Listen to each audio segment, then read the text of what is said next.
Hello everyone, welcome to my YouTube channel Veena Vadane classes. तो आज हम फिर आपके सामने साइंस के एक इंटरेस्टिंग सब्जेक्ट इलेक्ट्रिक करंट को लेके आए हैं। तो आज हम समझते हैं कि इलेक्ट्रिक करंट क्या होता है। तो आइए, जब हमारा टॉपिक फिक्स है तो बिना समय गंवाए शुरू करते हैं हम अपना इलेक्ट्रिक चार्ज या इलेक्ट्रिक करंट। बात एक ही है, आपका जो इच्छा है वो कहो, इलेक्ट्रिक चार्ज या इलेक्ट्रिक करंट। तो सबसे पहले हम समझते हैं कि इलेक्ट्रिक करंट क्या होता है। इलेक्ट्रिक करंट क्या होता है, किसी भी मैटर का ये फंडामेंटल प्रॉपर्टी होता है। जैसे किसी भी मैटर का में क्या होता है, मास होता है। मास क्या होती है, एक फंडामेंटल प्रॉपर्टी होती है हर मैटर में, चाहे वो एटम हो या हमारा माउंटेन हो या मून हो, सन हो, कोई भी हो। मीन्स बड़े से बड़े मैटर से लेके छोटे से छोटे स्केप तक में, स्केप में भी क्या है, एक मैटर है। मीन्स ये कैप हमारा किससे बना हुआ है, एक मैटर से बना हुआ है। तो इस मैटर में क्या होगा, मास होगा। हम इस बात को जानते हैं कि किसी भी पदार्थ मीन्स मैटर में मास होता है, वैसे ही किसी भी मैटर में क्या होता है, इलेक्ट्रिक चार्ज होता है। जिस भी मैटर यूनिवर्स में जितने भी हमारे पास क्या होते हैं, मैटर होते हैं, जितने भी मैटर होते हैं उन मैटर के पास हमारे पास क्या होता है, या तो उसके पास मास होगा, मास के साथ साथ ही हमारे पास क्या होता है, उसमें इलेक्ट्रिक चार्ज होता है।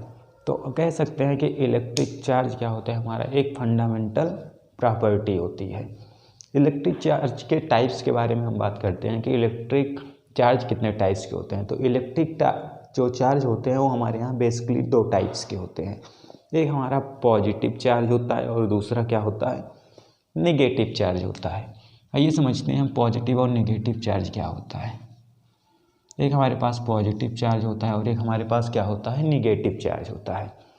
आपने पढ़ा होगा मैग्नेट में, मैग्नेट की एक प्रॉपर्टी आपने पढ़ा होगा। मैग्नेट की एक प्रॉपर्टी होती है, जैसे ये हमारे पास मैग्नेट है, मैग्नेट में दो पोल होते हैं। आपको पता है मैग्नेट में क्या होते हैं, दो पोल होते हैं। एक हमारे पास क्या होता है, साउथ पोल होता है, एक हमारे पास नॉर्थ पोल होता है। तो इसमें हमने देखा कि हमारा जो साउथ पोल होता है, अगर दूसरा मैग्नेट है, मानते हैं ये हमारे पास क्या है, एक दूसरा मैग्नेट है, इसमें भी हमारे पास दो पोल होंगे, एक हमारे पास साउथ पोल होगा, एक हमारे पास नॉर्थ पोल होगा। तो हम देखते हैं कि जब हमारा साउथ पोल के नज़दीक लाते हैं, साउथ पोल के नज़दीक लाते हैं, तो उस समय क्या होता है, रिपल्सन होता है, मतलब उन दोनों के बीच में प्रतिकर्षण होता है। जब साउथ पोल को साउथ पोल के पास में लाते हैं तो क्या होता है, रिपल्सन होता है, मतलब प्रतिकर्षण होता है। इसी के विपरीत हम देखते हैं कि अगर हम अपने साउथ पोल को क्या करते हैं, नॉर्थ पोल के साथ ले जाते हैं, साउथ पोल को क्या करते हैं, नॉर्थ पोल के साथ ले जाते हैं, तो इन दोनों के बीच में क्या होता है, अट्रैक्शन होता है, मतलब आकर्षण होता है। क्या होता है, अट्रैक्शन होता है। ठीक वैसे हमारे पास पॉजिटिव और नेगेटिव चार्ज होते हैं। जब चार्ज हमारे क्या होते हैं, डिफरेंट टाइप्स के होते हैं। मीन्स पॉजिटिव चार्ज को पॉजिटिव चार्ज के पास ले जाते हैं या पॉजिटिव चार्ज को नेगेटिव चार्ज के पास डिफरेंट टाइप्स के चार्ज के पास ले जाते हैं, तो उन दोनों के बीच में क्या होता है, अट्रैक्शन होता है, आकर्षण होता है। परंतु जब हमारा सेम चार्ज होता है, मीन्स पॉजिटिव चार्ज के पास जाता है, उनमें क्या होता है, दोनों में रिपल्सन होता है।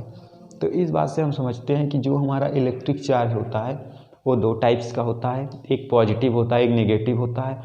पॉजिटिव के पास जब जाता है तो उनमें क्या होता है, रिपल्सन होता है, और नेगेटिव के पास जाता है तो क्या होता है, रिपल्सन होता है।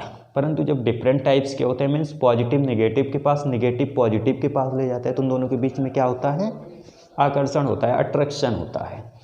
तो ये रही बात हमारी किसकी, इलेक्ट्रिक चार्ज की। अब हम बात करते हैं इलेक्ट्रिक करंट की। किसकी बात करते हैं, इलेक्ट्रिक करंट की। इलेक्ट्रिक करंट क्या होता है, इलेक्ट्रिक करंट होता है द रेट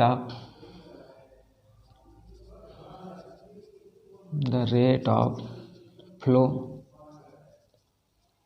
इलेक्ट्रिक चार्ज। इसमें आया है the rate of flow electric charge.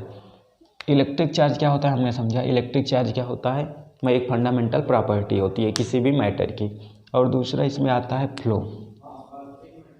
Flow से हमारा रिलेटिव है कि इलेक्ट्रिक चार्ज हमारा क्या हो रहा है, फ्लो हो रहा है। फ्लो मीन्स बह रहा है, प्रवाहित हो रहा है।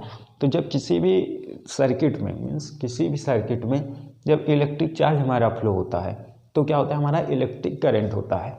हमने एक चीज़ बताया था कि जो इलेक्ट्रिक चार्ज होता है, इलेक्ट्रिक चार्ज हमारा क्या होता है, फंडामेंटल प्रॉपर्टी होती है किसी भी मैटर की। और आपको पता है यूनिवर्स का जो सबसे छोटा मैटर होता है क्या होता है, एटम होता है। एटम में भी आपने पढ़ा होगा, एटम के पास हमारे 3 अणुओं से मिलकर बना होता है। जो एटम होता है उसमें 3 फंडामेंटल पाए जाते हैं। एक होता है हमारा प्रोटॉन, न्यूट्रॉन, एक होता है हमारे पास प्रोटॉन, दूसरा होता है न्यूट्रॉन, तीसरा होता है क्या हमारे पास, इलेक्ट्रॉन। अब आपको पता होगा जो हमारा इलेक्ट्रॉन होता है, केमिस्ट्री में हमने पढ़ा था, जो इलेक्ट्रॉन होता है उसमें क्या होता है, नेगेटिव चार्ज होता है। इलेक्ट्रॉन के पास हमारे पास क्या होता है, नेगेटिव चार्ज होता है। और जो हमारे पास प्रोटॉन होता है उसमें पॉजिटिव चार्ज होता है। जो न्यूट्रॉन होता है वो हमारा क्या होता है, न्यूट्रल होता है। मीन्स उसमें ना तो कोई पॉजिटिव चार्ज होता है ना तो कोई नेगेटिव चार्ज होता है। तो इसमें हमारा इलेक्ट्रॉन क्या होता है, प्रवाह करता है। इलेक्ट्रिक चार्ज आपने पढ़ा होगा कि कंडक्टर और इंसुलेटर, पहले समझते हैं कंडक्टर और इंसुलेटर क्या होता है। देखो नॉर्मल आपको पता होगा जिन मैटर में क्या होता है, इलेक्ट्रिसिटी हमारी फ्लो होती है, मीन्स ईजिली फ्लो हो जाती है। जैसे कि हमारे पास क्या है, एक मैटर है, कापर है। कापर क्या है, जो घरों में हम नॉर्मली यूज करते हैं वायरिंग वगैरह के लिए, तो ये कापर है। कापर में क्या होता है, जो हमारा इलेक्ट्रिक चार्ज होता है वो नॉर्मली ईजिली क्या होता है, फ्लो हो जाता है। कापर में इलेक्ट्रिक चार्ज जो होता है वो क्या होता है, नॉर्मली फ्लो हो जाता है। तो इसमें ये क्या है, हमारा कंडक्टर है। क्या है, कंडक्टर है। दूसरी तरफ अगर हम लेते हैं यहाँ पे एक चार्ज जिसका मान लीजिए ये वुडन है, लकड़ी है, सूखी लकड़ी है। तो सूखी लकड़ी क्या होता है ना, इसमें इलेक्ट्रिक चार्ज हमारा फ्लो नहीं होता है, मतलब ये इंसुलेटर होता है। तो हम कह सकते हैं कि जिन मैटर में इलेक्ट्रिसिटी फ्लो होती है नॉर्मली और इजीली फ्लो होती है वो क्या होते हैं, हमारे पास कंडक्टर होते हैं। और जिसमें इलेक्ट्रिसिटी फ्लो नहीं होती है वो क्या होते हैं, इंसुलेटर होते हैं।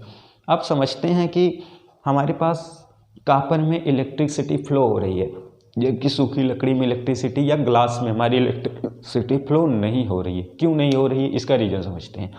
हमने आपको बताया था कि जो एटम होता है उसमें 3 प्रॉपर्टीज होती हैं, मीन्स 3 अणु होते हैं। एक प्रोटॉन होता है, एक न्यूट्रॉन होता है और एक इलेक्ट्रॉन होता है। इलेक्ट्रॉन के पास हमने आपसे बताया था क्या होता है, हमारे पास नेगेटिव चार्ज होता है। आप समझते हैं। जो हमारे पास कापर होता है, क्या होता है, हमारे पास कापर होता है। अगर कापर के हम इलेक्ट्रॉनिक विन्यास की बात करें, क्या करें, इलेक्ट्रॉनिक विन्यास की बात करें तो इसका परमाणु क्रमांक हमारे पास 29 होता है, 2, 8, 18 और 1। ये हमारा क्या होता है, इसका इलेक्ट्रॉनिक विन्यास होता है। इसके जो आउटर कोष होते हैं इसे हम लोग क्या बोलते हैं, आउटर कोष को संयोजी कक्ष भी बोलते हैं। और ये जो इलेक्ट्रॉन होता है इसे संयोजी इलेक्ट्रॉन बोलते हैं। तो ये क्या होता है ना, बाहर का जो अणु होता है ये क्या होता है, फ्री होता है, मतलब इससे इन अणुओं से कोई मतलब नहीं होता है, इससे कोई मतलब नहीं होता है। तो ये हमारा क्या होता है, बाह्यती अणु होता है। जैसे हमारे पास कापर जो होता है, कापर में इलेक्ट्रॉन, ये हमारे पास क्या है, कापर है। कापर में हमारे पास इलेक्ट्रॉन फ्लो, ये क्या है, हमारे कापर के अणु हैं, कापर के अणु हैं। अब कापर के जो अणु हैं इसमें करंट इसलिए फ्लो होता है क्योंकि इसमें क्या होता है, इलेक्ट्रॉन फ्लो होते हैं। इसमें क्या होते हैं, इलेक्ट्रॉन फ्लो होते हैं। और वो इलेक्ट्रॉन कैसे होते हैं, वो इलेक्ट्रॉन हमारे फ्री इलेक्ट्रॉन होते हैं। ये इलेक्ट्रॉन हमारे कैसे होते हैं, फ्री होते हैं, फ्री इलेक्ट्रॉन होते हैं। ये हमारे जो फ्री इलेक्ट्रॉन होते हैं, ये इलेक्ट्रॉन आते कहाँ से, फ्री इलेक्ट्रॉन हमारे पास क्या होते हैं, यहीं से। हमारे कापर 29 होता है, 29 की 2, 8, 18, 1। ये हमारे पास क्या होता है, देखिए ये हमारे पास न्यूक्लियर होता है। न्यूक्लियर के बाद ये हमारे पास क्या होते हैं, सेल्स होते हैं। ये हमारे पास सेल्स होते हैं। हमने यहाँ डिवाइड किया 2, 8, 18 और 1। आपको पता है सेल्स से डिस्टेंस जितनी बढ़ती है, सेल्स से डिस्टेंस जितनी बढ़ती है उतना इनके बीच अट्रैक्शन फोर्स जो होता है वो कम होता जाता है। तो इसमें क्या होता है ना, इस इलेक्ट्रॉन को निकालने के लिए हमें कम फोर्स की ज़रूरत होती है। तो ये इलेक्ट्रॉन क्या करते हैं, हम फ्लो करा देते हैं, फ्री करा देते हैं। एक इलेक्ट्रॉन जो है हमारा, इसको हमने क्या किया, फ्री कर दिया। ये फ्री इलेक्ट्रॉन हो गया। और ये कापर में फ्लो हो रहा है, ये कापर में क्या हो रहा है, फ्लो हो रहा है, जिसके कारण इलेक्ट्रिसिटी हमारी क्या हो रही है, फ्लो हो रही है। तो मैं आशा करता हूँ आज का सेशन आपको समझ में आया होगा। Thank you for watching.